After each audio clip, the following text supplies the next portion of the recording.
Do you believe that protection always comes gently? That sometimes love does not arrive as comfort, but as a warning? Because when a guardian angel has tried whispering and the cruelty does not stop, the whisper becomes a voice, and the voice becomes action. When we last left Amara, Kosi, and Lulu, they had lost more than their mother. They had lost safety. They had lost warmth. And inside their own home, they had become strangers, watched, judged, and slowly broken. Aunt Kendia's smile still shone in public. Her tears at church still fooled the neighbours. But inside the house, something had shifted. The walls were no longer quiet. They listened. The nights were no longer empty. They watched. And beneath the mango tree where Nalia once sat braiding her children's hair, the ground remembered things that had not been forgiven. The children did not yet know it. But protection had already begun. And this time, it would not come softly. This is where the story changes. The first dream came to Lulu. It came quietly, not with thunder, not with fear. It came the way sleep comes to a tired child, slowly, gently, like a hand pulling her into rest. That night, Lulu had cried herself to sleep. Her legs ached from kneeling too long. Her stomach hurt from hunger. Her small body curled tightly on the thin mat, as if trying to take up as little space as possible in the world. The house was silent.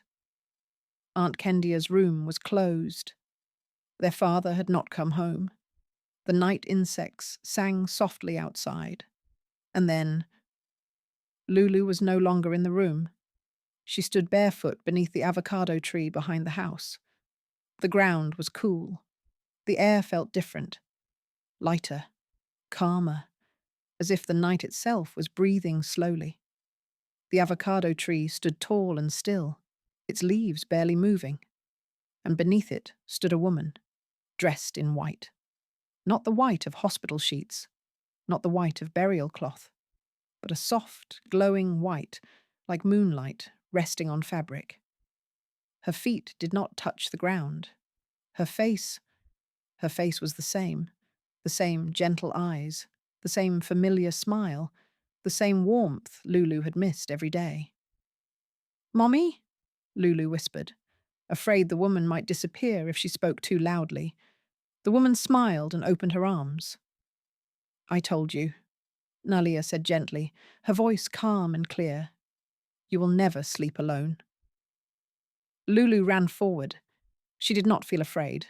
She did not feel confused. She felt safe. Nalia knelt beside her and placed a cool hand on Lulu's legs.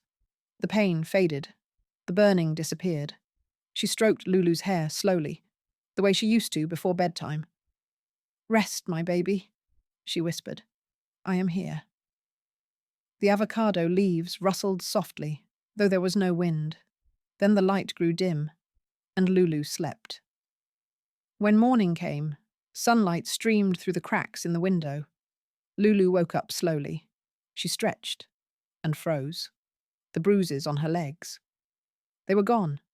No swelling, no marks, no pain. She touched her skin again and again, her eyes wide with wonder. She did not tell anyone, but deep inside, something small and powerful settled in her heart. Her mother had kept her promise. The dreams did not stop with Lulu. They moved quietly through the house, choosing their moments, arriving when the pain was deepest. Kosi's turn came on a night when he was punished for something he did not do.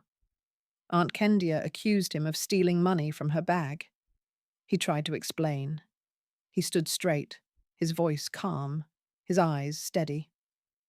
"I did not take it," he said softly. But truth did not matter. A slap came first, then a cane. Their father sat on the bed, staring at the floor. He did not intervene. He did not speak. By the time Kosi was pushed into the corner of the room, his back burned and his eyes were full. That night, He cried himself to sleep. Not loud cries, the quiet kind. The kind that soak into pillows and leave the heart heavy. And then he was no longer in the room.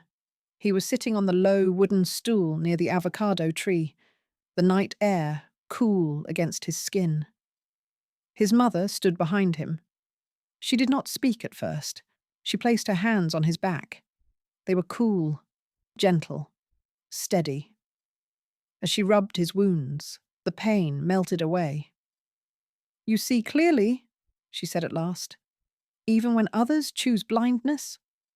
Kosi wanted to turn around, wanted to ask questions, wanted to cry, but sleep took him gently. When morning came, he woke slowly. He reached behind his back. No swelling, no pain, no scars. He said nothing, but his eyes grew sharper. Amara watched everything. She saw Lulu heal. She noticed Kosi's silence, but she refused to believe. She had decided she would survive by strength alone, until the night Aunt Kendia locked her outside. Rain fell hard, cold, relentless. The gate was shut. The door was locked. Amara stood under the leaking roof, her clothes soaked, her teeth chattering. She knocked. She begged. No one answered. That night, strength failed her. She sank to the ground and cried, not quietly, not carefully. She cried the way children cry when they have carried too much for too long. And when sleep finally came, the room faded away, and she stood in a dream beneath the avocado tree. Her mother had come to her through a dream. Her mother was there, but she was not smiling. Her face was calm, firm, unmoving. She looked at Amara with eyes that held both love and fire. "No more," she whispered. The words did not echo. They did not shout, but they settled deep. Amara woke up at dawn. The rain had stopped. Her clothes were dry, her body unhurt.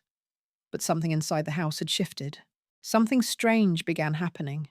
Not suddenly, not loudly.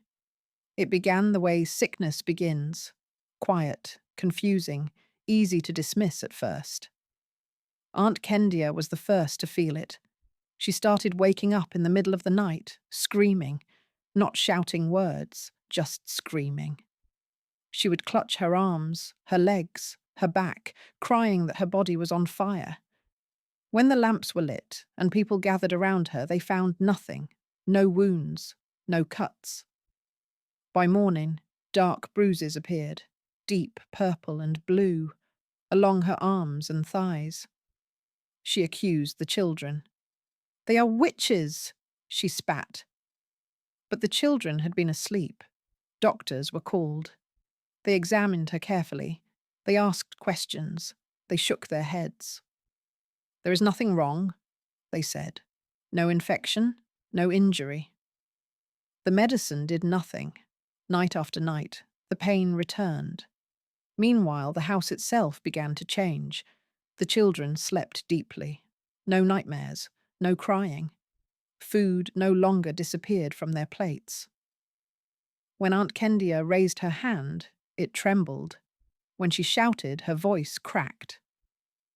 The father watched silently, confusion written across his face. For the first time since Nalia's death, the children laughed.